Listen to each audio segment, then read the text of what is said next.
Wars have been said to be won by food. A famous quote from Napoleon Bonaparte: "An army marches on its stomach." This, of course, means it doesn't matter how powerful your weapons are or how trained your troops are. If they are not fed correctly, you won't win anything. This has always been a question for all armies since the start of warfare itself. And today we'll be taking a look at the history of the United States rations in the military from its revolutionary start to the modern day. Starting at the Continental Army in 1775, the Continental Congress had determined that enlisted soldiers should get a ration that included 1 pound of beef, or 3/4 of pork, or 1 pound of salted fish, 1 pound of flour, or bread per day, 3 pounds of peas or beans per week, 1 pint of milk per day, 1 pint of rice per week, 1 quart of spruce beer or cider per day, and some molasses. Of course, it is war, and the men in the army during this time very rarely saw even a close amount of the food that is said to be given.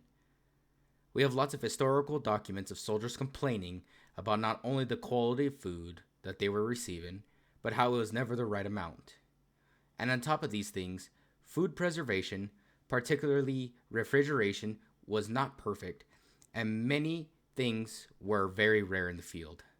The lack of such things as fresh fruit and vegetables created health issues, which mostly included many nutritional deficiency illnesses such as scurvy. Next, we can look at the rations of War of 1812. This was 37 years after we received the first rations of the new country called the United States. Here, the rations had changed. So here's what changed.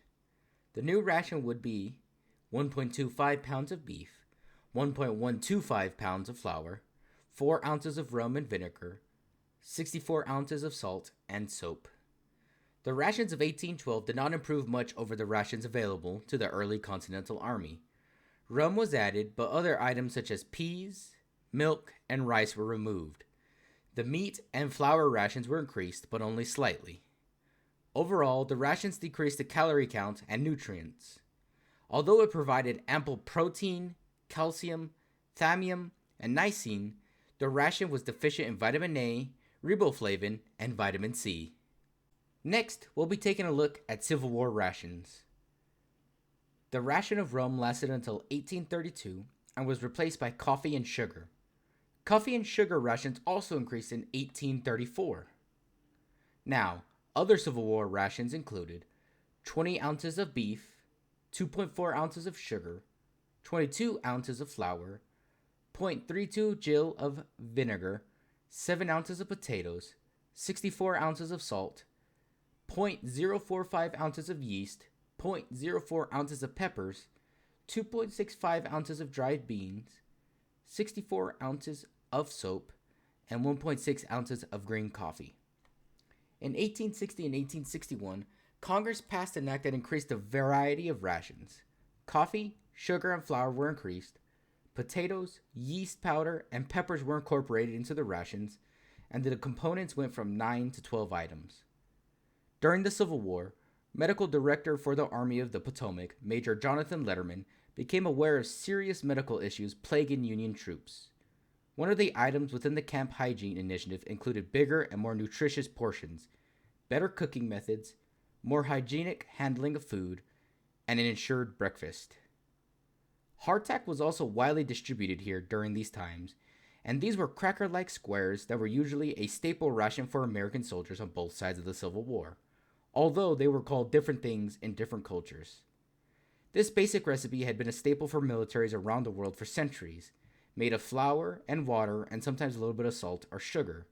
They are sturdy, filling, and able to last a long time if kept dry. Next, we'll take a look into World War I, which were called reserve rations. In 1899, the sugar ration had increased, and by 1908, butter or margarine, lard, and flavoring extract were added to rations. When World War I began, the U.S. ration contained 17 items, and it had a variety of foods that improved the soldiers' diets, and by today's standards, it had only lacked vitamin A. What was included in the ration was 12 ounces of bacon, or 14 ounces of meat, which was usually canned corned beef, 2-ounce cans of hard bread, or biscuits, a packet of 1.16 ounces of pre-ground coffee, a packet of 2.4 ounces of granulated sugar, and a packet of 0.16 ounces of salt. Leading up to World War II, the U.S. Army recognized the need to modernize soldier rations. Armies had become highly mobile with smaller units, which meant soldiers that survive on combat rations for longer periods of time. And in 1941, Ansel Keys, a University of Minnesota psychologist, was assigned by the U.S. Army War Department to develop a non-perishable ready-to-eat meal that would fit in a soldier's pocket. Keys used items found at a local supermarket that were inexpensive but provided high calorie count, such as hard biscuits, dry sausages, hard candy, and chocolate bars. Although the initial tests were deemed better than nothing by soldiers, they were successful and provided energy and relieving hunger. The final version of K rations, which was what it was called, consisted of 3 meals totaling 2,830 calories and 79 grams of protein. The breakfast unit contained canned entree, canned chopped eggs, biscuits, malted milk, dried fruit bar, pre-mixed cereal, purification tablets, a 4-pack of cigarettes, gum, coffee, a packet of paper, and sugar. The dinner unit had a canned entree pork luncheon meat, canned processed American cheese, Swiss and American cheese, or bacon and cheese, biscuits, 15 dextrose or malted milk tablets or 5 caramels, sugar, salt packet, a 4-pack of cigarettes and a matchbook, chewing gum, and a powdered beverage packet which was orange or grape flavor. The supper unit had canned meat consisting of sausage, either pork luncheon meat with carrot or apple, beef and pork loaf, biscuits, a 2-ounce D ration emergency chocolate bar, tropical bar or commercial sweet chocolate bar, a packet of toilet paper tissues, a 4-pack of cigarettes, chewing gum, and a bullying packet, cube, or powder. In 1958, the military introduced the Meal Combat Individual Ration, or the MCI. A wider variety of items were introduced in the MCI and encouraged a better daily nutrition intake.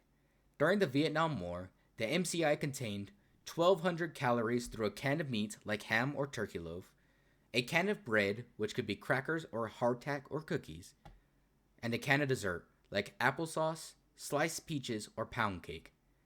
The MCI eventually was phased out and replaced with Meals Ready to Eat, or MRE rations.